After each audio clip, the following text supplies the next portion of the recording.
peux pas voir là, si ça marche. Ok, Erev Tov. Erev Tov. Bonsoir à tous. Bonsoir. Bonsoir pour certains. Avant de commencer le cours, j'aimerais le dédier pour la Tchouva Shelema de Keli Teila Bat Dvora, Johanna Zat Chana, aussi un bon mazal, Bezrat Hashem, Reuven Gabriel Yehuda Ben Sarah Laurence. Et aussi pour la Refoua Shelema, Bezrat Hashem, de Rav Moshe Ben Esther, Corinne Batia Bat Rachamim, Gisèle Yael Bat Zohar. Zohar. Amen. Victor Chacholam Israël. Ok, donc une petite annonce là pour le Tikkun Niftarim qu'on a fait juste avant. Il y a une vidéo à part. On organise donc le jeudi 14 juillet un Tikkun Niftarim, donc une réparation pour les défunts. J'ai expliqué un petit peu le principe. Celui qui veut se joindre sur le site Tov Hashem, il nous met le nom du défunt, tovhashem.com, tov-hm.com. Là-bas il y a un onglet. Celui qui veut nous rejoindre, celui qui a des questions, etc. Il y a un numéro WhatsApp 07 69 70 23 20. Donc le jeudi 14 juillet, et celui qui veut nous rejoindre, qui nous tienne au courant pour l'organisation. Ok, donc le cours de ce soir, un petit voyage parmi les agents secrets. J'espère qu'à la fin du cours, on va réussir à vous convaincre de rejoindre les agents secrets. De quels agents secrets on parle, c'est la question. En tout cas, on voit que ces derniers temps, on voit qu'en Israël, le Mossad, donc les agents secrets israéliens, ils font un travail incroyable. Des gens qui risquent leur vie en territoire ennemi, qui s'infiltrent des fois des années et des années pour pouvoir faire des opérations, pour pouvoir récupérer quelques informations des fois. Et des fois, il y en a qui se font tuer, on n'est même pas au courant. Il a risqué sa vie et on ne peut pas dévoiler qu'il est mort dans une opération secrète. Donc on nous dit que voilà, il y a quelqu'un qui est parti, qui a été retrouvé mort en Italie alors qu'en fait il a risqué sa vie pour que nous on puisse dormir tranquille. Et on voit ces derniers temps là des explosions, des éliminations ciblées en plein cœur de territoires comme l'Iran, comme la Syrie, des généraux qui sont gardés, qui sont protégés par des gardes du corps. On voit je sais pas quelles astuces ils trouvent, une technologie incroyable, avec des explosions. Ils ont fait un dégât monstre aux centrales nucléaires iraniennes.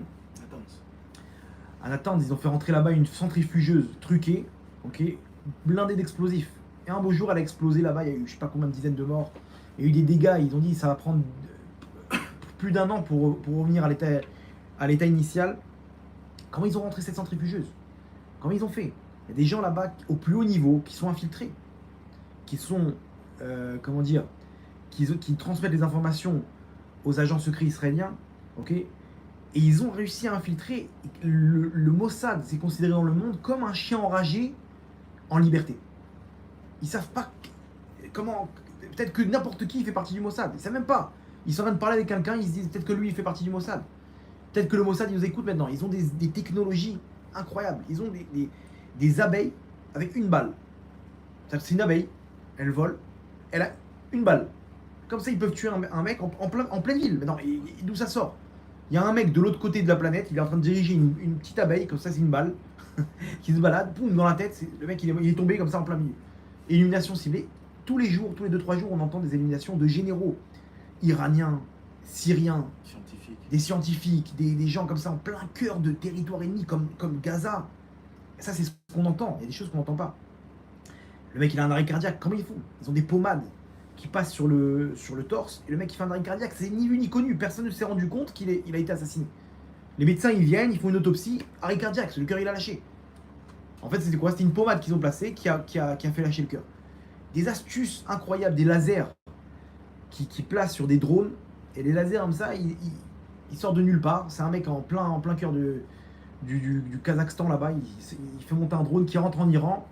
Il envoie un laser sur une centrale, boum, une explosion sur une fabrication de missiles, fabrication de technologies qui livrent après au Hezbollah, au Hamas. Et on entend comme ça des opérations. Ça, c'est ce qu'on entend. Imaginez-vous ce qu'on n'entend pas. Il y a quelques années, ils ont récupéré en plein cœur de l'Iran toutes les informations sur la centrale nucléaire iranienne. Il y a eu un discours de Netanyahou où il a montré là-bas tout ce qu'ils ont récupéré. À ce qui paraît, c'est une opération, c'était du jamais vu. Les services, les services secrets du monde, ils se sont dit, mais comment ils ont fait ça? Comment ils ont fait ça? Ils peuvent sortir n'importe quelle discussion, n'importe quel grand dirigeant dans le monde, ils disent, voilà, on sait exactement ce que tu as dit, à tel moment, Poutine, ils ont tout. Ils ont tout. Ils s'infiltraient là-bas à l'époque d'Arafat. Ils infiltraient là-bas des jeunes de gauche. Il y avait des gens de gauche. Ils faisaient rentrer là-bas la presse, ils faisaient rentrer les manifestants. En fait, c'était des agents du Shabak. Ouais. Et là-bas, en plein milieu, comme ça, à Gaza, ils sont déguisés en arabe. Hop, ils attrapent la personne qu'ils doivent prendre en otage. Ils repartent. Ils payent ceux qui doivent payer. Ils font des trucs. Mais ça dépasse l'imagination. Fauda. Ouais, il y a des séries télé apparemment qu'ils ont fait sur ça. Fauda, ça s'appelle. Et donc, aujourd'hui, c'est connu. Le Mossad, ils sont à des années-lumière au-dessus de tous les services de renseignement. Il y a une autre série qui s'appelle Téhéran. Au monde. Il y a une autre série qui s'appelle Téhéran sur les services de. Donc maintenant, nous, on va faire une troisième série, si vous le voulez bien. Ok. Et on va voir comment Akadosh Baruch Hu, il a rien fait au hasard. C'est incroyable, mais de là, regardez tout ce qu'on peut apprendre. Moi, j'étais fan de ça.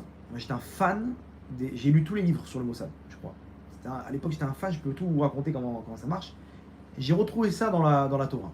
Avec des tzadikim, des machins, parce que vous allez voir comment ça marche. Et on a ça aussi dans la Torah. Alors, c'est qui les agents secrets qu'on a vus? Les premiers.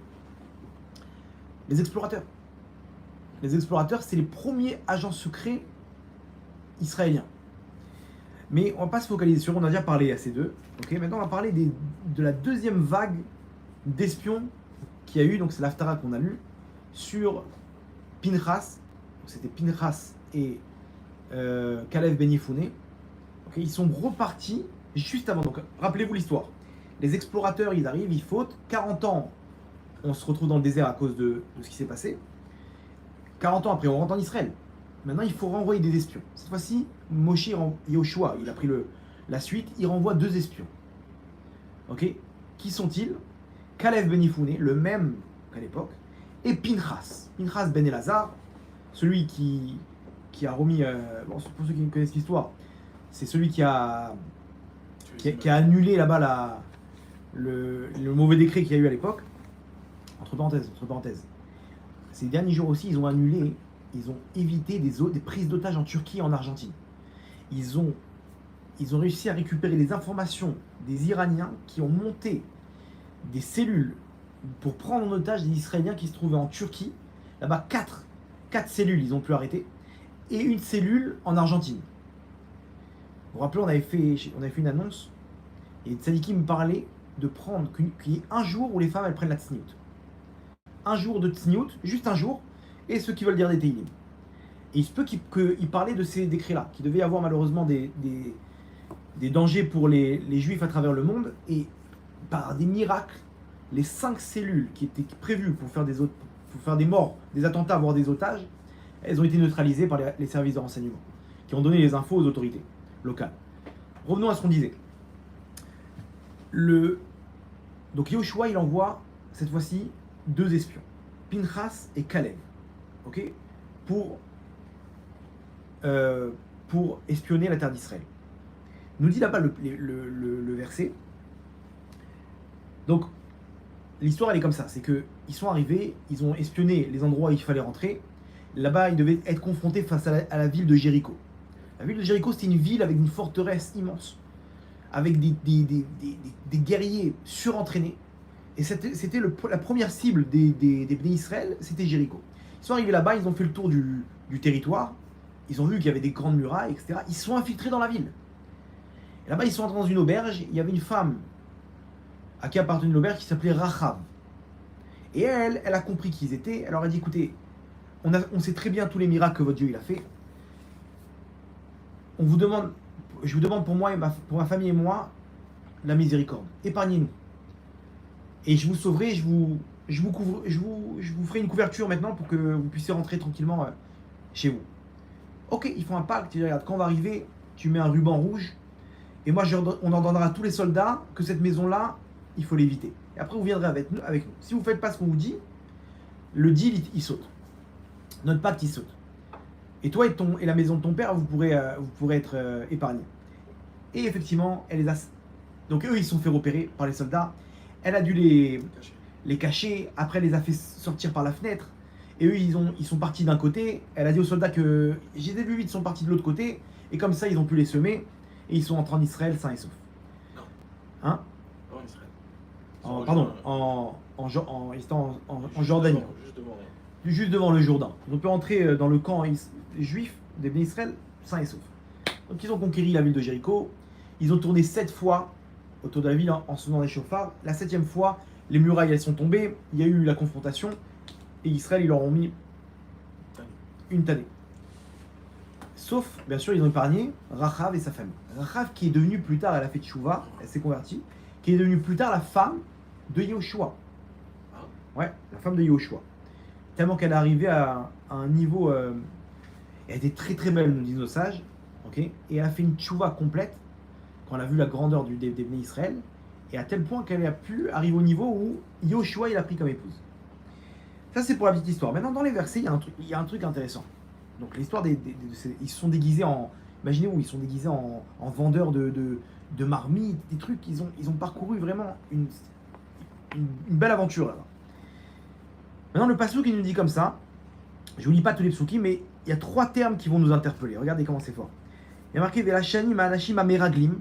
Donc comment on les prénomme les espions? Anashim. Anashim c'est des hommes. Donc les hommes espions. Ameraglim et Haaretz, Amar Yoshua, etc. Bohu, Bet Aisha, Votziota. Allez dans la maison de la femme et sortez-la. Kacher Nishbatem la, comme vous lui avez promis. Vayavo Aneharim Ameraglim. Et ils sont venus, les jeunes espions. Donc avant c'était des hommes, maintenant c'est des Neharim, c'est des jeunes. Ok? Et donc il dit Vayotziu et Rachav. Et ils ont sorti, donc ils ont sorti Rachav. 3 petits points,Vet Rachav, Vet Bet Avia. Rachav est la maison de son père. Echia Yoshua, il a fait vivre Yoshua, donc il les a pas tués. Qui Erbia et Amalachim, car elle a caché les anges à Cher Shalach Yoshua qu'il a envoyé Yoshua. Donc remarquez bien, 3 termes. Au début, les espions, on les appelle les hommes. Après, on les appelle les Neharim, les jeunes. Et après, on les appelle les anges. Okay, c'est quoi ce... Dans la Torah, chaque mot, il a sa place. Et ici, vous verrez qu'il y a eu une évolution au cours de leur aventure. Ok? Au début, il y a eu des hommes. Après, il y a eu des jeunes. Après, il y a eu des anges. Rashi, il a très bien saisi le changement de langage. Et sur place, Rashi, donc le commentateur, il dit Vayavo, Aneharim, Ameraglim, etc. Kanayut, Srichim, Ziruz. Pourquoi on les appelle? Au début, c'était des hommes comme les autres. Des hommes comme les autres, quand ils sont rentrés en Israël, on ne peut pas appeler ça des tzadikim. L'épreuve qu'il y a eu là-bas, elle était tellement forte, on va expliquer c'était quoi l'épreuve qu'ils ont eue, qu'ils sont arrivés au rang d'homme. Un homme, il est là avec ses défauts et ses qualités. C'est plus des tzadikim, ils sont plus le contrôle de leur Yitzhara. Comme si qu'il y a eu un contrôle de l'extérieur qui a fait d'eux des hommes à part entière. Et après on les a nommés des jeunes. Pourquoi? Me dit Rashi, Kanayut Srichim Ziruz. Il fallait maintenant, ils ont senti que le Yitzhara il commençait à prendre le contrôle, il fallait se dépêcher. Ils ont compris que leur temps était compté. Maintenant ils ont fait tout en accéléré, comme un jeune. Un jeune il fait tout en rapide. Les jeunes par rapport aux personnes âgées, c'est quoi la différence? C'est qu'il est actif. Un jeune, il bouge, il truc. Vous voyez un enfant comment il est? Il tient pas en place. Ils sont actifs, ils sont excités. Donc là ici, ils ont compris que leur temps était compté en tant qu'hommes et qu'ils pourraient tomber comme les premiers espions sont tombés. Ils se sont accélérés. Ou Balayla Arishon et la première nuit, Ayu Kemalachim. Ils sont devenus comme des anges. Pourquoi? Chez Shamru Atzman Mina Avera. Parce qu'ils se sont protégés de la faute. Là-bas, ils sentaient qu'ils allaient tomber et ils ont fait preuve de force pour ne pas tomber. De quoi tu parles? Ils vont tomber là maintenant? De quoi on parle? Ils ne sont pas tombés, donc ils ont pris le statut d'ange. Les Karnikreu Shem Malachim, c'est pour ça qu'on les a appelés les anges. Mais les Karnikreu Anashim, Malachim, Naharim. C'est pour ça qu'il y a eu ce changement. Au début, c'était des hommes, après des Naharim, après des Malachim. Ok? Ça, c'est Rashi. Alors, de quoi il s'agit là-bas? Regardez comment c'est incroyable. Ici, selon Rashi, ils étaient confrontés à une épreuve tellement forte que le mauvais penchant, il a pris le contrôle d'eux. Il a pris le contrôle d'eux, ok? Et à tel point que le fait, l'acte de surmonter ce mauvais penchant a fait d'eux à ce moment-là, leur a donné un statut de malachim, d'ange. Et eux, comment ils ont fait ça? Par l'intermédiaire du fait ils sont activés. Ils n'ont pas laissé les mauvaises pensées prendre le contrôle. Il faut dire c'est quoi l'épreuve? Alors voilà. Quelle était l'épreuve? Ils ont une prostituée. Alors, aussi, c'est pas que ça. Il nous dit le Zohar. Le Zohar, il nous ramène comme ça Sifra des Tzniuta. Alors le Zohar, à la fin du Zohar Trouma, il y a un passage très très profond qui s'appelle Sifra des Tzniuta. C'est très dur à comprendre. Le Gaon de Vilna, il a fait un commentaire dessus. Dedans, le Sifra des Tzniuta, donc le Zohar nous dit que ce qui s'est passé là-bas, c'était terrible. Et ce secret, c'est un secret qui sera un ordre pour toutes les générations. C'est ce qu'ils ont réussi là-bas, et par la même occasion, ils ont pris le statut d'ange. Ça sera pour toutes les générations, c'est-à-dire pour nous jusqu'à aujourd'hui, une leçon, un mot d'ordre. La question de savoir qu'est-ce qui s'est passé. C'est quoi là? J'ai pas compris là. Il y a eu quoi? Alors quoi? C'était si dur que ça. Je comprends pas. On parle de Kalev Ben Yefouné. Kalev Ben Yefouné, il a déjà réussi l'épreuve la première fois. Comment il a prié sur le caveau des patriarches. Yoshua aussi, il a réussi l'épreuve. Il a eu la bracha de Moshe. Et là, il y a eu quelque chose d'autre. Il faut comprendre qu'est-ce qui s'est passé là-bas.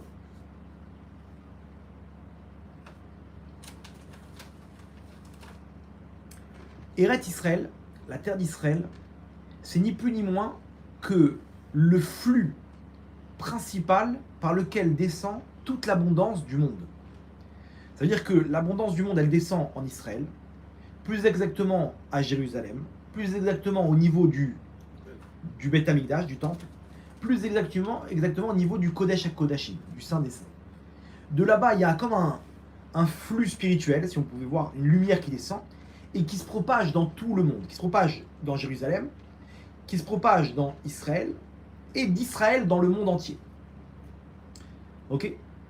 C'est pour ça que inconsciemment, toutes les forces du mal, qu'on appelle les clipotes, ils se trouvent en Israël et à Jérusalem.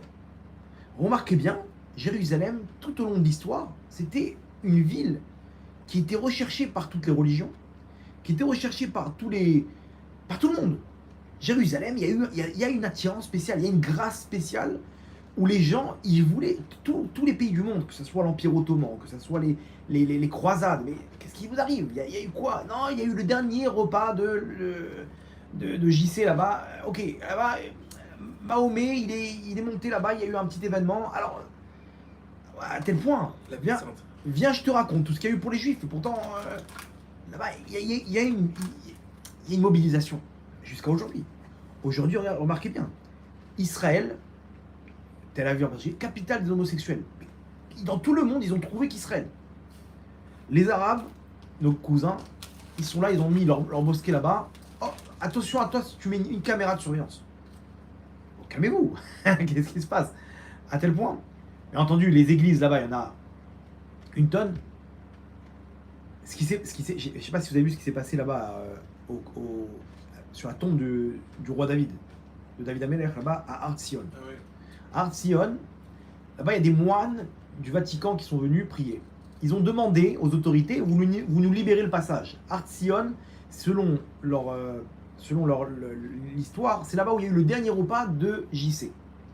Ok. Maintenant, c'est l'endroit de la tombe de David Amelech. Ok. Donc quand ils viennent prier là-bas, il faut vider le passage. Il ne faut pas qu'il y ait un juif. Ça dérange leur prière. Donc imaginez-vous, les juifs sont en train de prier. Maintenant, ils font appel aux autorités qu'il y a un moment où il faut qu'il n'y ait pas un juif. C'est grave. C'est-à-dire, imaginez-vous que la police, elle vient, elle nettoie la tombe. Mais c'est grave. C'est-à-dire, il y a un juif qui est en train de prier. Tu as 5 minutes pour quitter, sinon il la sort de force. La semaine dernière, il y avait une femme, une rabbinite, rabbinite Grossman, ok. Les policiers, c'est des sauvages, vraiment, ça aussi, ils sont arrivés, ils ont dit, bon allez, tout le monde dehors. Elle est en train de faire la mida. Hein? Elle est en train de faire la mida. Voilà, tout est filmé. Et ils lui ont dit de quitter les lieux. Elle n'a pas répondu parce qu'elle voulait finir sa prière. Elle va pas leur... Donc, ils ont vu que elle calcule pas. Ils lui sont tombés dessus deux policiers. Ils l'ont roué de coups par terre. Ok. Et ils l'ont sorti de force. Ça fait un tollé dans le... Pourquoi? Pour que des moines puissent prier. Imaginez-vous le truc. C'est-à-dire, 2 secondes. On n'est pas à 3 minutes près. Et puis même, c'est Chez nous. on est chez nous, quoi. C'est pas... Je comprends pas. Ils vont... Demain, n'importe quelle personne va venir nous demander... Ok, tu veux lécher les bottes des pays du monde, mais avec du respect. Laisse finir la première étape. Deuxième étape, tu fais ta prière, y a pas de problème, on respecte. Mais respectez aussi. Est-ce qu'ils auraient fait ça, eux, si les moines, ils n'avaient pas quitté les lieux au moment de la fin du temps qui a été convenu pour eux? C'est sûr que non. En tout cas, cette femme-là, elle s'est fait trop de coups. Et elle a reçu maintenant une plainte de la police, comme quoi elle a attaqué la police. Il n'y a pas que elle. Voilà, bon, bien sûr, les gens, ils sont révoltés là-bas. Attends, mais ça va pas ou quoi? Qu'est-ce que vous faites? Elle a reçu une plainte. Elle a reçu un acte d'accusation interdit pendant 2 semaines de s'approcher de la tombe de David Ameller. Elle est là-bas presque tous les jours. Et elle organise tous les samedis soirs la Séouda de David Ameller là-bas sur place. Bien entendu, elle a demandé elle a fait appel. Elle a dit il y a des raids, il y a des vidéos, j'ai attaqué aucun policier, j'étais en train de prier, ils m'ont sauté dessus. Effectivement, donc les policiers, ils ont en plus bien arrondi les angles en leur faveur. Malheureusement, il y a des gens qui ont filmé. Et donc, ils ont pu voir C'est une agression. que en fait, c'est elle qui a été agressée. Ce qui s'est passé, c'est simple, c'est qu'elle a fait appel pour qu'ils annulent le jugement, l'accusation. Et qu'elle puisse retourner refaire ses prières. C'est une habituée. Surtout le samedi soir. Sur la tombe de David Ameller. Et pas de réponse pendant 3 jours. Une demi-heure avant l'entrée de Shabbat, elle reçoit un fax, décision du tribunal, qui annule son accusation. Elle peut retourner sur la tombe de David Ameller. Samedi soir, ils ont fait une fête incroyable. Samedi soir dernier.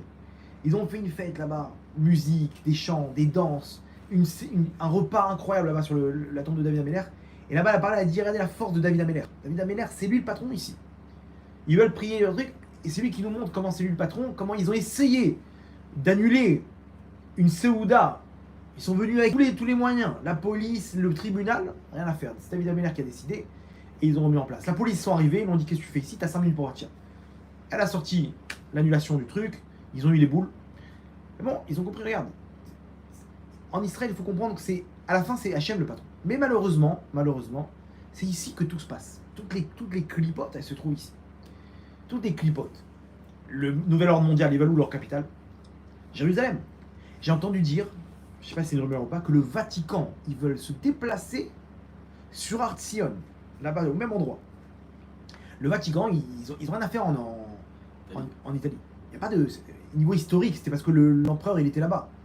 Mais techniquement, l'endroit, le lieu saint, c'est là-bas. C'est là où il a fait le dernier repas. Donc eux, ils ont une idée de mettre là-bas de faire de ça un des endroits du Vatican.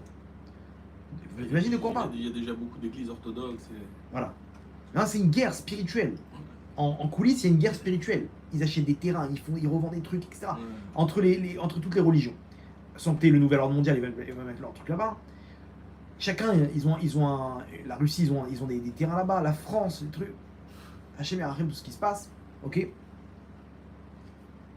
Et bien sûr, ce gouvernement qui est anti-Torah, anti-judaïsme, anti-Israël. Donc on se retrouve dans cette situation-là. Ça, c'est aujourd'hui, en 2020. Il faut comprendre qu'à l'époque, toutes les forces du mal étaient en Israël. Il y avait 32 clipotes qui représentaient les 32 peuples qui étaient à l'époque en Israël. Maintenant, il y avait une influence spirituelle qui était ultra mauvaise. À partir du moment où tu mettais un pied là-bas, tu sentais une force de prendre le contrôle. Une force spirituelle négative. C'est ça. Eux, ils sont arrivés là-bas, les explorateurs, ils ont tourné. Si ce n'est que Yehoshua, il a eu une force extérieure qui a contrebalancé, et Caleb, que lui, il a prié sur le caveau des patriarches, qui a pu contrebalancer. Mais sinon, les autres, on parle de grand Israël. On parle de princes de chaque tribu, ils sont tous tombés. Les 10 sur 12, ils sont tombés. Attends, mais c'était les plus grands. Tu crois que Moshe, il savait pas ça? Il a choisi les plus grands tzadikim. Parce que pour cette opération, il savait qu'il allait avoir une... C'est Hachem qui les a choisis lui-même. C'est Hachem qui les a choisis. Top. En tout cas, on a pris les meilleurs. On a pris une Dream Team. Ils sont tombés 10 sur 12. Maintenant, on ne peut pas faire la même erreur. On va envoyer Kalev et Yoshua et Pinchas. On a pris les deux meilleurs. On a pris des tanks. Kalev, on connaît. Et Pinchas, lui, il rigole pas. Pinchas, on connaît l'histoire. On a pris les meilleurs. Alors, il faut repartir. Regardez comment c'est fort. Ils ont été remarqués par les peuples, les premiers espions. Parce qu'il y a marqué Vechen Aïnou Benem, on était à leurs yeux aussi comme des sauterelles. Donc ils t'ont vu. Depuis quand les peuples, géants, ouais. ils voient des espions, ils les tuent pas. Ils les voient se balader et ils les laissent partir comme si de rien n'était. Mais je comprends pas, t'as des espions maintenant. Tu dois leur sauter dessus. Oui, c'était les géants qui les avaient comme ça. Ok, mais les géants, tu viens, tu fais un coup de sifflet, tout le monde sur eux, c'est bon. Hachem les a protégés. Regardez comment c'est fort. Pourquoi ils les ont laissés partir? Parce que les géants, ils voulaient pas se battre contre Israël, ils savaient qu'ils allaient perdre. Ils ont vu ce qui s'est passé avec Pharaon. Ils se sont dit non, mais il y a encore mieux que ça. Là, ils sont embrouillés dans leur cerveau. Ils vont rentrer, ils vont dire du mal de la terre, et ils vont prendre 40 ans. Donc il n'y aura pas besoin de se battre contre eux. On aura gagné 40 ans maintenant. Donc laisse-les partir, embrouiller le Ham Israël. Ils connaissaient leur force, ces clipotes, tu vois. Ils connaissaient leur force. Donc ici, l'épreuve, elle était terrible. Kalev et Pinchas, ils rentrent comme des hommes. Ils sont devenus comme des hommes, c'est-à-dire toute leur force spirituelle qu'ils avaient en un instant vidée. C'est pour ça qu'on les appelle Anashim, des hommes. Ils ont compris ça, ils ont dit ok, on peut pas rester là longtemps. Il faut qu'on fonce. On a très peu de temps avant que le Yetzer Hara il nous attrape. Donc ils ont foncé, ils ont fait vite leur mission, ils se sont fait repérer. Et là-bas, donc c'est pour ça que quand ils ont commencé à accélérer le pas, on les appelait des Naharim, des jeunes. Et là-bas, ils ont tenu leur Yetzer Hara, et ils sont sortis indemnes de l'épreuve, de la mission d'espionnage qu'ils ont eue. C'est pour ça que maintenant ils ont pris le statut de Malachim, d'ange. Alors on comprend pourquoi. Il faut expliquer l'épreuve. Les clipotes. Non. Non, il y a eu l'histoire avec Racha, mais ça c'était pas ça l'épreuve. Ah bon? Non, ça c'est vrai qu'elle ils ont pas une épreuve avec elle. Non, dans la maison. Voilà, mais c'était pas que ça. C'est sûr que là-bas c'était pas non plus le meilleur endroit, ok. Mais faut comprendre que l'histoire des clipotes, les 32 peuples, les 32 clipotes, c'est ça l'épreuve principale. Comme les premiers explorateurs. C'est un peu la même épreuve. Et donc en fait, pourquoi on les appelle des anges? Parce qu'ils sont partis, ils ont une mission. Un aller-retour dans ce pays qui est Eretz Israël, qui est un pays ultra kadosh. Mais tant qu'on n'a pas nettoyé les mauvaises herbes, on ne peut pas profiter de l'abondance spirituelle qu'il y a là-bas. Et donc quand tu arrives là-bas, tu te fais bouffer par les forces du mal. Les forces du mal, ils se déchaînent sur toi pour te déchiqueter comme des piranhas. Comme des piranhas, le mec il plonge, il te saute dessus. Si tu n'arrives pas à revenir indemne, si tu arrives à revenir indemne, on appelle de toi un ange. Un ange. Et là, ils n'avaient pas un avantage de base, parce qu'ils sont arrivés comme des hommes, selon le verset. Ok. Maintenant, le Zohar nous dit, ça c'est un mot d'ordre jusqu'à la fin des temps, pour toutes les générations. En quoi c'est un mot d'ordre pour nous en 2022? Hachem nous dit, mes enfants, sachez que vous êtes exactement la même histoire que ces espions. Je vous ai pris du Gan Eden et je vous ai envoyé une mission dans ce monde-là. Une mission, attention, vous allez mettre le premier pied dans ce monde-là, vous allez pleurer toutes les larmes de votre corps. Pourquoi? Parce que vous allez sentir la Touma. Vous allez sentir les clipotes, les forces du mal qui veulent déchiqueter ta Neshama. Mais n'oublie pas, tu as une mission. Tu pars en territoire ennemi, tu récupères tes étincelles et tu reviens. Si tu arrives à surmonter les épreuves, tu prendras le statut de Malach. Ça veut dire qu'ici, il y a des gens qui sont là dans ce monde-là, qui sont dans une mission incroyable, chacun avec sa mission, en territoire ennemi. L'un c'est l'Iran, l'un c'est la Syrie, l'un c'est la France, l'un c'est avec les femmes, l'autre c'est avec la Tzniout. Lui c'est avec... Chacun il a sa mission. Et c'est très dur. Et chacun il peut nous dire, ça tu vois, c'est très dur pour moi. J'arrive pas. Mais tu te bats, tu peux tomber, tu te bats, tu tiens toujours la corde. C'est quoi ton statut? Malach. T'es un ange. Au début, tu arrives en tant qu'homme. Et tu dois te dépêcher. Attention, ce monde-là, t'as pas le temps à perdre. Soit un nahar, soit un jeune. Fonce, parce que sinon, si tu commences à stagner dans ce monde-là, tu vas te faire attraper par les forces du mal. Fonce. Et si tu arrives, tu tiens le coup. Aux yeux d'Hachem, nous dit le Zohar, t'es un ange. Ça, c'est un mot d'ordre pour toutes les générations. C'est-à-dire qu'ici, chacun d'entre nous, c'est un espion. Il est parti et il a une mission. Personne ne sait qui il est. Personne ne sait c'est quoi sa mission. Même lui, il ne sait pas c'est quoi sa mission, il découvre au fur et à mesure. C'est quoi? Même nous, on sait pas c'est quoi notre mission. Même nous, on ne sait pas c'est quoi notre mission. Et c'est comme ça. C'est comme ça. Même eux, ils reçoivent les infos au fur et à mesure. Va là-bas, ok, après telle personne, tel truc. Et on reçoit nos infos au fur et à mesure. On sait même pas. Pourquoi tu es là, toi? Je sais pas. On m'a jeté en France, à Paris, à Sarcelles, aux États-Unis, à Londres, au Maroc. Qu'est-ce que je fais? Ben voilà, je suis confronté face aux femmes, face à ça, face à la tsniout, une femme face à son mari, face à ses enfants, face à Shabbat. C'est quoi cette histoire? La mission, c'est la vie de pêche. Et c'est là-bas que tu dois récupérer les étincelles parmi les forces du mal. En plein cœur, tu récupères les infos que tu vas pouvoir dévoiler et tu vas sauver le monde grâce à ça. Comme certains espions qu'on se doute même pas qu'ils ont sauvé des dizaines, voire des centaines de vies grâce aux infos qu'ils ont amenées, qu'on a pu grâce à ça annuler des attentats. Donc nous, c'est exactement le même cas. Et là, Eli Cohen, grâce à lui, il a donné une liste de cibles pour que pendant la guerre des 6 jours, ils ont pu bombarder la base. Ils ont fait un travail monstre grâce à ce qu'il a fait. Et il a été tué. Ok, mais il est mort à Kiddush Hashem. Mais grâce à lui, il a sauvé Israël. Il a sauvé Israël pendant la guerre des 6 jours. Des histoires terribles. Il leur a fait mettre des arbres devant les entrées des bunkers. Et après, il a donné l'info aux Juifs. Dès qu'il y a des arbres comme ça, il faut bombarder. Il leur a dit comme ça. Il a fait des trucs. Il était infiltré au plus haut niveau. Comment dire? Maintenant, ils font des réunions, les Iraniens. Comme Pinchas, Eli Cohen. Eli Cohen, ouais, comme Pinchas. Et Pinchas, c'est Eliyahu Hanavi. Pinchas à Cohen. Ouais. Là, ils font des réunions, à ce qui paraît, ils font des blagues entre eux. Vraiment, hein, c'est quand ils font des réunions entre eux, ils font des blagues. Donc, ok, qui fait partie du Mossad ici? Genre, qui va nous balance? Ils savent plus quoi faire. Ils ont viré tous leurs gardes du corps. Ils vont savoir s'il n'y en a pas un d'entre eux qui est. Ils ont viré les gardes du corps du chef spirituel iranien, le chef des renseignements. Il y a un commandant du Hamas. Ils l'ont fait rentrer en Israël. Il était infiltré. Ils l'ont évacué une nuit. Hop, ils l'ont fait ramener en Israël. Ils l'ont promis là-bas un abri et tout. Parce que pendant des années, il était infiltré au Hamas. C'est impensable. Impensable. Une fois, il y a un des présidents américains, il a fait une proposition à Israël. Il leur a dit, si vous me donnez, on vous donne des informations sur Arafat. Le Premier ministre lui a dit, viens, je te montre quelque chose. Il lui a montré une vidéo.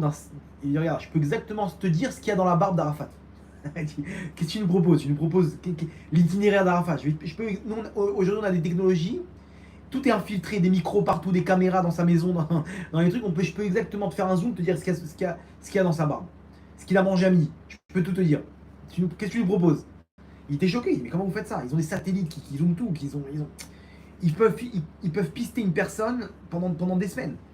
Il sait même pas. Ils piratent des caméras de surveillance, des trucs. Et ils te pistent la personne. C'est comme ça qu'ils retrouvent les terroristes. Comment ils font? Parce qu'ils refont toutes les caméras de la rue. Hop, il a tourné à droite, maintenant les caméras de la rue, etc. Et ils attrapent le mec. Le plus grand scandale d'espionnage là, de ces 2 dernières années, c'est le Mossad. Non, c'est l'opérateur israélien qui a piraté tous les téléphones. Ouais, ils ont piraté tous les téléphones. C'est une agence israélienne. C'est une agence israélienne, ouais.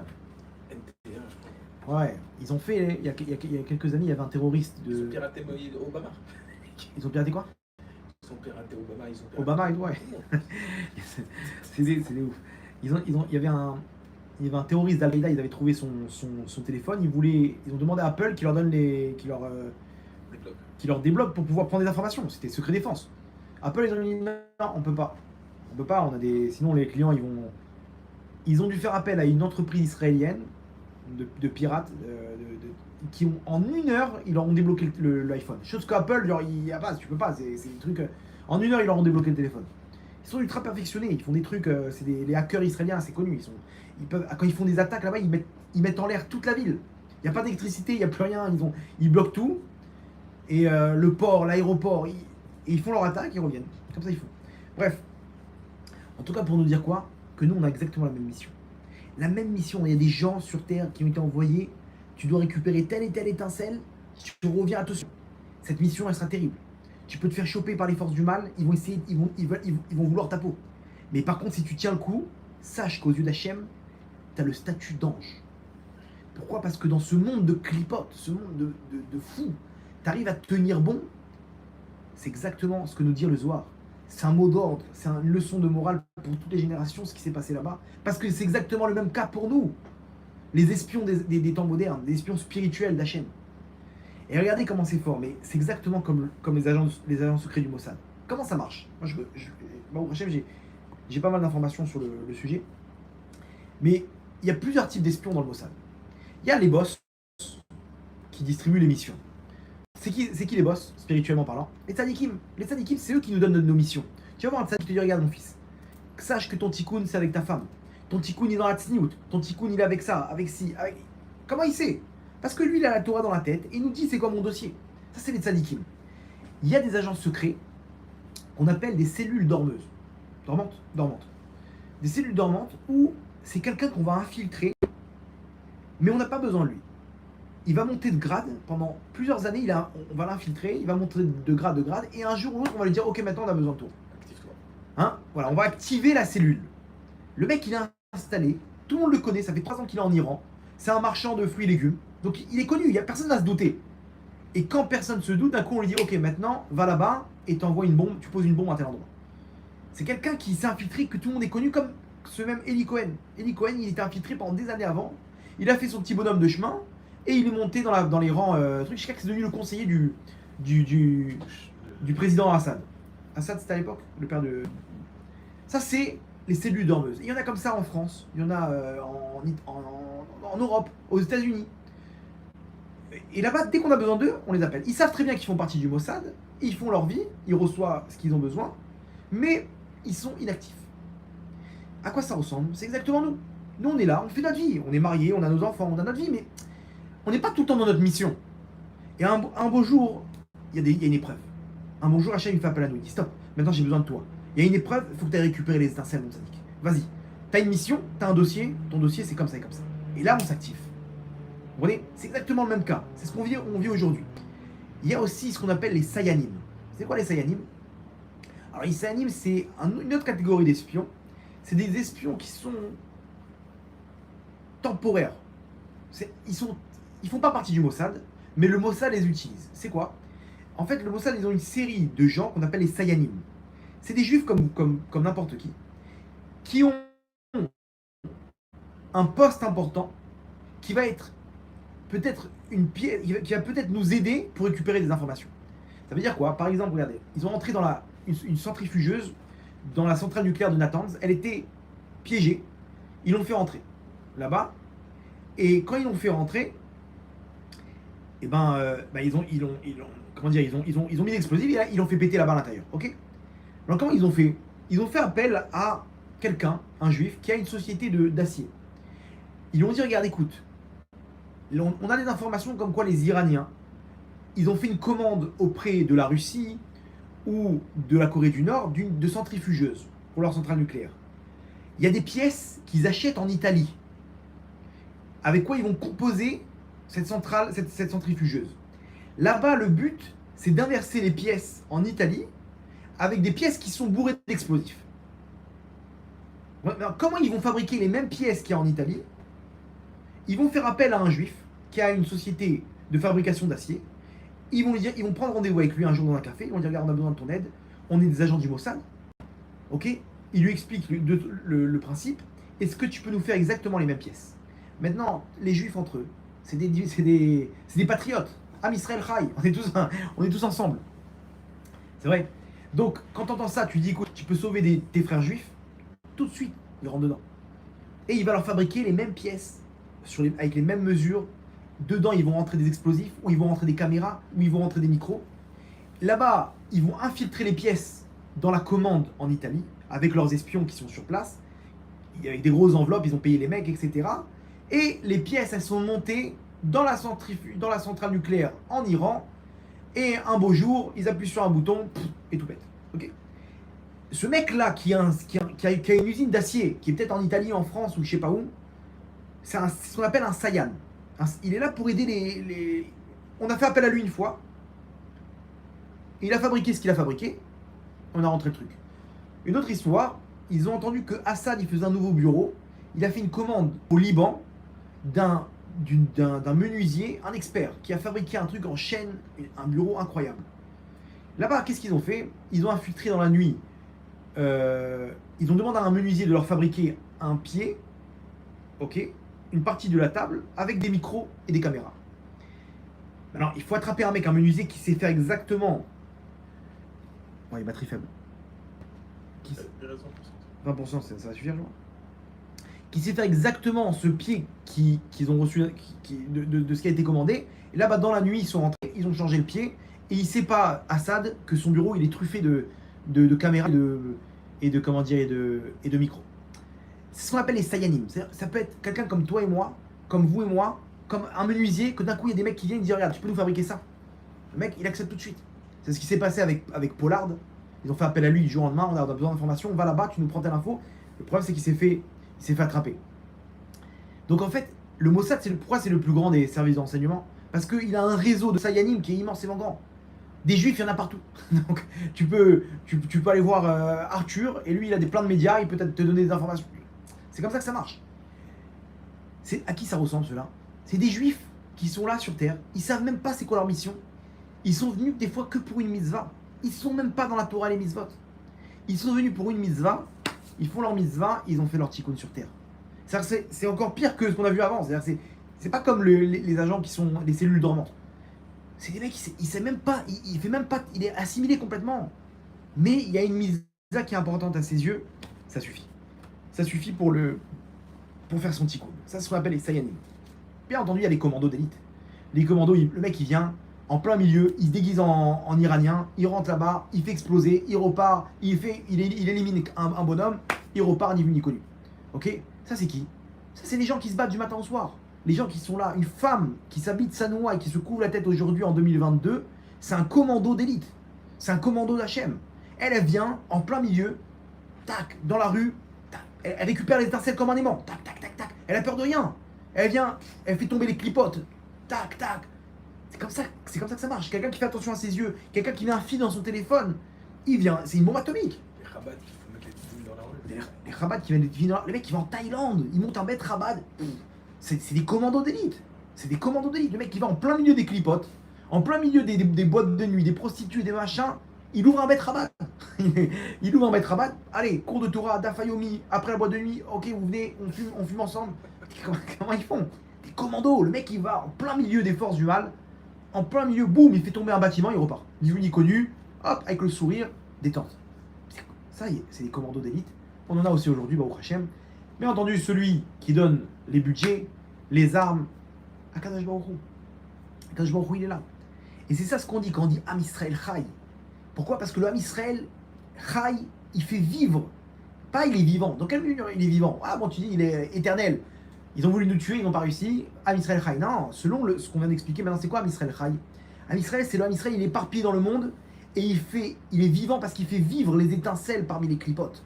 Il va et chacun selon sa mission. Donc comme on a expliqué, il y en a qui sont au courant de leur mission. Il y en a qui découvrent leur mission. Il y en a qui sont même pas au courant. Ils ont fait un truc pour Hachem, ils ont peut-être sauvé le monde. Ils ont annulé un décret. Le mec, il sait même pas, il a annulé un décret. Il était là, il devait tomber avec une non-juive. Non, il tombe pas. Il est pas tombé, il a sauvé le monde. Il sait même pas. Après 120 ans, on va le montrer. C'est ce qu'on appelle les Sayanim. Et il y en a, c'est des commandos du matin au soir, boum, boum, dans tous les sens. En plein cœur des clipotes. C'est ce qu'on appelle des malachim. Les anges. Vous comprenez pourquoi c'est un mot d'ordre c'est une leçon pour les générations, nous dit le Zohar. Et c'est ça ce qui se passe aujourd'hui. On se bat du matin au soir. Am Israël Chai, n'oublie pas, tu fais revivre les étincelles. Dans l'Amida, nous dit, regardez le Harizal comment c'est fort. Le Harizal dans l'Amida, il y a une kavana spéciale. Nous dit dans Shara Kavanot, on dit 5 fois le terme de résurrection des morts. Pourquoi? C'est bon, 5 fois, on a compris. On sait très bien que dans la Torah, chaque mot il a une valeur. Chaque mot il a un sens. Donc si tu me dis 5 fois, c'est pas pour rien. Nous dit selon la Kabbalah, le Harizal, il dit non, aucun rapport, ça fait pas partie tu ne pries pas pour la résurrection des morts à l'avenue du Mashiach. Ça fait pas partie de ça. Pourquoi tu pries? Il dit tu pries pour les étincelles qui sont mortes dans les forces du mal. Quand tu dis Mechayim Metim, il faut que tu penses à les faire, à leur donner une vitalité pour les récupérer. Pourquoi un juif, il grandit au fin fond de la France, dans telle famille? Des fois, il découvre qu'il est juif. Mais comment c'est possible? Ou des fois, des convertis qui viennent. Tu as une mission, Tzadik. Tu as une mission, tu dois grandir là-bas, à New York, à Paris. Là-bas, tu dois connaître les boîtes de nuit, tu dois connaître les... Et là-bas, tu dois retirer les étincelles. Tu vas, tu fais une bracha là-bas, tu fais une prière, tu récupères les étincelles, tu fais une opération incroyable. Et nous dit le Sharakano, regardez, il y a 5 Mechayim Metim dedans. On dit comme ça, Ata Gibor Leolam Hashem Mechayim Metim, premièrement. Ata Morid Atal, Mechalkel Chaim Bechesed, Mechayim Metim, deuxième. Ba'achamir Rabim Somer Nofi, Ofer Rolé, Omatirasu, ou Mekayem Emato Lishnafar, Michamocha Balgor, Midomelar, Meler Memit, ou Mechaye, et qui fait revivre, ok. Veneman Atal Achayot Metim, quatrième. Baorata Hashem Mechayim Metim, 5. On a compris. Ribbono Shel Olam, de quoi tu parles? Nous dit le Harizal, il faut avoir la kavana que tu fais revivre. Tu ressuscites les étincelles perdues dans les 5 mondes, qui sont le nom d'Hachem Yud Kevavke, ça représente les 5 mondes. On a le premier Mechayim Metim ici qu'on parle, ça fait référence à Arich. Arich, c'est le Yud. Le Yud, c'est Keter.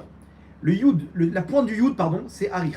Le Yud même, c'est Chorma. Parmi les trucs, c'est Abba Veima. Ok, c'est un autre monde. Ça fait référence au deuxième terme de résurrection des morts qu'on a dans la Mida. Le troisième, ça fait référence à la lettre He. Donc on a la pointe du Yud, le Yud même, le He, c'est Bina. Israël Sabaoth Vuna, c'est un autre monde. Après on a le Vav, c'est Zahiran Pin, c'est un autre monde. Et après le dernier, c'est le dernier He, c'est le monde de la Sia, le monde où on se trouve maintenant.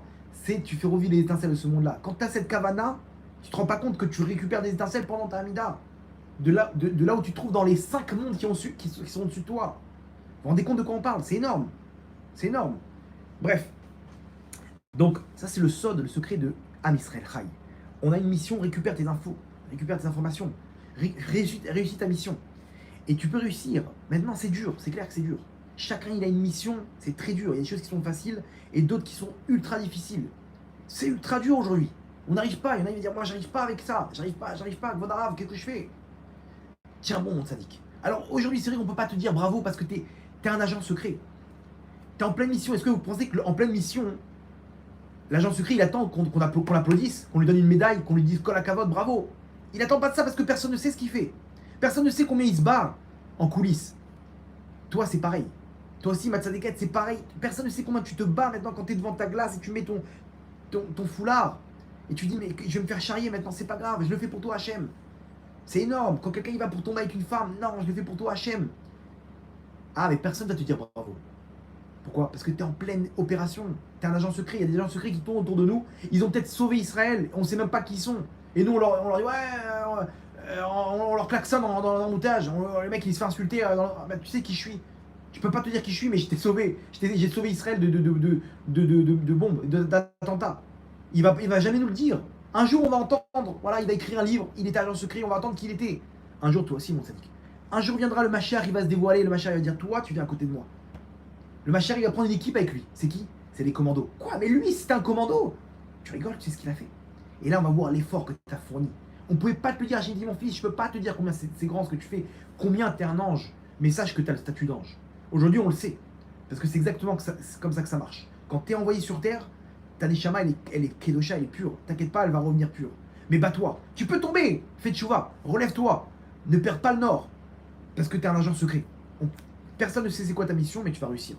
Ça, c'est l'histoire de ce qu'on voit dans la paracha. Donc, bien entendu, celui qui va rejoindre les agents secrets, c'est maintenant. Tu peux être un passif, mais tu peux prendre le rôle de façon active. Comment tu fais? Mais c'est dur.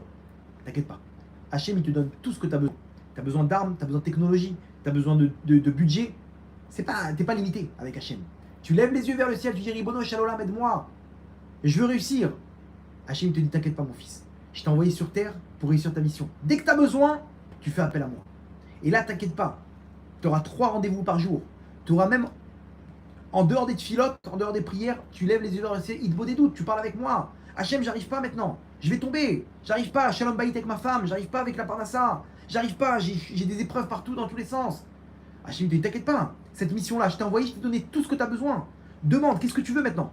J'ai besoin d'aide Hachem. J'ai besoin de contrer mon Yitzhara. J'ai besoin de plus de parnassa. J'ai besoin de trouver une tzadékette avec qui je vais me marier. J'ai besoin de force. J'ai besoin d'étudier la Torah. Trouve-moi un bon chiour. Trouve-moi un truc. J'ai besoin de Shabbat. J'ai besoin de ça. N'aie pas peur de prier. Prie parce que c'est ça la solution. Hachem, il t'envoie, mais il te laisse pas tout seul dans ses clipotes.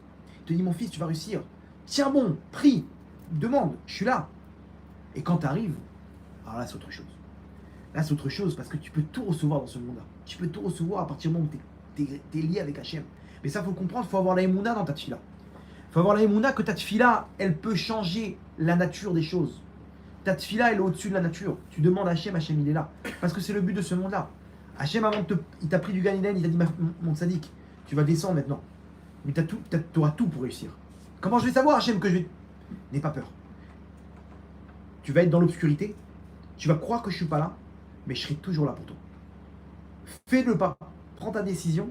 Et à ce moment-là, tu vas voir les choses, comment elles vont s'ouvrir. Les portes, elles vont s'ouvrir. Même si tu vas prendre ta décision et que tu vas voir qu'il tu n'as aucun ustensile, aucune arme pour le faire, fais le pas. Choisis dans ton libre arbitre. Parce que je ne pourrai pas faire le pas pour toi. Mais à partir du moment où tu le feras, ok, à ce moment-là, je te prendrai par la main. N'aie peur de rien. Tu as un filet en dessous, saute. Hachem, il te dit, et je te récupère. Ok, donc chacun avec sa mission. Il faut rejoindre les services de renseignement maintenant, les agents secrets. C'est maintenant, le Mashiach, il va bientôt se dévoiler. Il nous reste très peu de temps pour réunir les étincelles. Après, quand le Mashiach il vient, les étincelles qui restent, c'est Hachem qui les récupère. Comme ça, il dit l'Or Chaim Akadosh, en Égypte, le temps il est arrivé, Hachem il est descendu. Ouais, 10%. Quand Hachem il est descendu, comme un aimant, toutes les étincelles qui restaient à récupérer, elles sont arrivées à Hachem et l'exil était terminé. C'est la Géoula. Donc Hachem, un beau jour, il va se dévoiler, très prochainement, Bezrat Hachem. Et là, toutes les étincelles qui restent, elles vont être comme un aimant, elles vont être prises par Hachem. Donc, c'est maintenant ou jamais. C'est à nous de prendre notre mission maintenant. Et surtout en Israël. En Israël nous dit, l'écouter à la chôte, le Rabbi Nathan Breslev, il nous dit que quand quelqu'un vient en Israël, automatiquement, il récupère ses étincelles. Il y a un système automatique en Israël. Parce que ici, tu te bats, t'es dans le palais du roi. Donc ici, les étincelles, c'est automatique. Même si le mec, il est assimilé, ce que tu veux, ici, il y a quelque chose de spécial. On va finir avec une petite histoire, si vous voulez bien. Il y avait un juif simple qui est monté du Maroc avec sa famille, du nom de Shalom. Il est monté, bon, il était là-bas à l'école de l'Alliance. Là-bas, ils ont perdu l'école, l'Alliance, ils ont massacré tout le judaïsme d'Afrique du Nord. Pourquoi ils ont mélangé les garçons et les filles? Ils leur ont enlevé la Torah, ils leur ont dit allez, il faut être un juif moderne, il faut arrêter. Et là-bas, les soirées, les boîtes de nuit, ils ont massacré. Les jeunes, la dernière génération de nos parents, ils se sont fait assimiler à cause de ces écoles-là. Et ils sont partis en France, certains en Israël, et ils ont perdu tout le judaïsme. Ils sont devenus complètement loin de toute Torah mitzvot, assimilés complètement. Kiddush, le sabbat, bien sûr plein d'émouna, plein de trucs, etc. Kippour, mais sans plus. Et ce jeune juif, il est monté avec ses parents, loin de Torah, loin de mitzvot, et il est rentré à l'armée. Il a fait là-bas un commando d'élite, c'était un commando d'élite en fait, c'est des sauvetages en ligne ennemie. Des sauvetages d'urgence, mais c'est des commandos parce qu'il fallait aller vraiment face à l'ennemi pour retirer les blessés avec des hélicoptères et des machins. Fallait en même temps que tu les sauves, il faut neutraliser l'ennemi. Donc c'est des commandos ultra sophistiqués. Et lui, il faisait partie de ce commando. Et là-bas, ils faisaient des opérations incroyables pendant les guerres et tout. Bon, et il a terminé l'armée. Il voulait rentrer dans des études de médecine. Maintenant, le problème, c'est qu'il a eu une blessure à l'armée.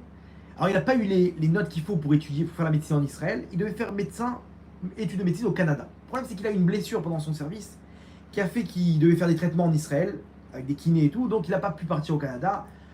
Mina Shamaï, il est resté en Israël et il a fait des études de comptabilité. Ok, expertise comptable, etc.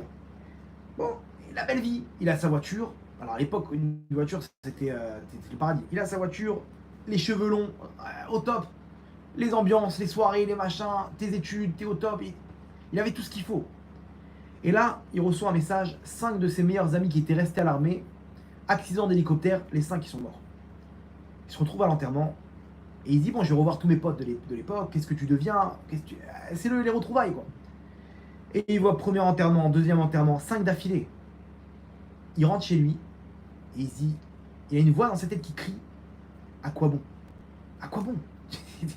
J'étudie pour... La vie, c'est ça en fait. Tu te retrouves dans, dans une tombe de 2 mètres sur 1. À quoi bon? D'un coup, le goût à la vie, il le perd. C'est terrible pour une personne qui a plus d'objectifs. Il a plus goût à la vie. Quand il a plus d'objectifs, il a plus goût à la vie. C'est comme ça qu'une personne est. Donc là, d'un coup, il se dit à quoi bon? Il commence à se poser des questions, il commence à tomber en dépression. Mais alors que c'est pas, il n'a pas un caractère comme ça. C'est quelqu'un de positif et là, il n'arrive pas à vivre comme ça. Il se pose des questions et pourquoi? Je sais qu'il arrive à une conclusion qu'il y a un Dieu sur terre. Et il lève les yeux vers le ciel, il dit Dieu, si tu existes, je ne sais pas si tu existes ou pas, mais si tu existes, je veux le voir. Je veux voir ta force. Et il lui vient une folie. Il dit ok, alors si c'est ça, donne dans le cœur de mon frère de venir me voir. Alors qu'il n'y avait pas de téléphone, son frère était à l'autre bout de la ville, mets-lui dans son cœur de venir me voir. Il finit de parler au bout d'1 heure, il finit de prier, ça tape à sa porte, son frère il vient, il dit écoute, j'étais en train de conduire, je sais pas ce qui m'a pris, j'ai eu une envie de venir te voir. Il dit ouais, je t'ai marché malade, c'est quoi ça? C'est quoi cette histoire? Mais bon, il dit ouais, c'est bon, donc Dieu existe. Et il retombe dans les doutes et machin. 3 jours après, il avait un examen final de l'année. Il dit regarde Dieu, tu connais les questions qu'il y aura à l'examen? J'ai pas le temps d'étudier tout. Il me reste une soirée, je vais étudier ce qui tombera à l'examen. Tu vas me guider, d'accord? Montre-moi que tu existes, montre-moi ta force. Il étudie un sujet, c'est exactement le sujet qui est tombé à l'examen. Il a eu la meilleure note, alors que tout le monde s'est ramassé. Il dit ouais, c'est un truc de fou. Et comme ça, de fil en aiguille, il prie et reçoit. Il prie et reçoit. Il découvre Hachem. Jusqu'à qu'il commence à avoir des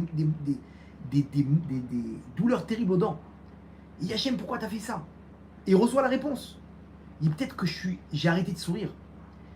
Il dit pourquoi t'as mal aux dents? Parce que t'arrêtes de sourire. J'ai perdu la joie. Il a commencé à sourire. Il faisait des grands sourires. Et là-bas, il a tiré les gens autour de lui. Il leur parlait des Mouna. Il leur parlait de prière à Hachem. Et de fil en aiguille, il s'est enforcé des rentrées à la yeshiva. Il est devenu un Talmid Chacham. Il a monté sa yeshiva. Aujourd'hui, tout le monde le connaît. C'est le Rav Shalom Harouche. C'est l'histoire du Rav Shalom Harouche qui ramène dans le Gan HaEmuna. Son histoire là-bas, le Gan HaEmuna à Olami. Il ramène comment Hachem m'a envoyé dans un endroit terrible. Et là-bas, de fil en aiguille, j'ai découvert Hachem. J'ai découvert ma mission. Aujourd'hui, qu'est-ce qu'il a fait? On le voit avec son sourire. Ça a commencé depuis le début. Il était là, il a réuni les étincelles qu'il faut dans les universités, à l'armée, etc. Il a découvert Hachem, il a fait sa mission sur terre, il a monté sa yeshiva. Aujourd'hui, le Rav Harouche, c'est une sommité dans l'Israël. C'est un des grands d'Israël. Et bien, Hachem, qu'Hachem, il envoie la réfoua Shlema. Rav Shalom Ben Yamna. C'est l'histoire du Rav Shalom Harouche. Ce petit Shalom qu'on a raconté, que lui-même il raconte son histoire. J'étais avec les cheveux longs, j'étais après l'armée, j'étais beau gosse, j'étais bien et tout. Il a compris, j'ai une mission sur terre. Il a fait sa mission et il est arrivé au plus haut niveau. Il a monté un empire. Qui n'a pas lu un livre du Rav Harouche? Qui n'a pas...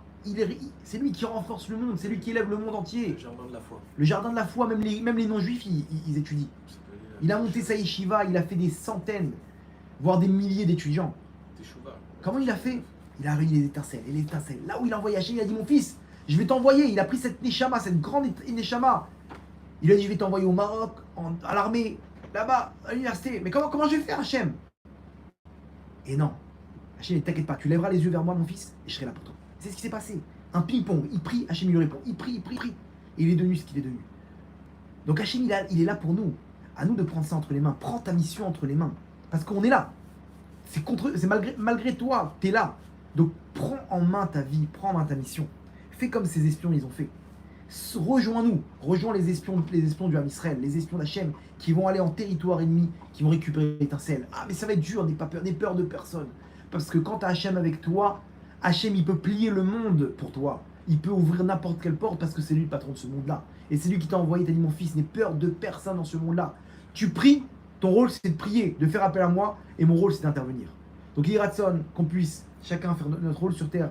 Berachamim, Bourim, Hachem avec la Pioula, Berachamim.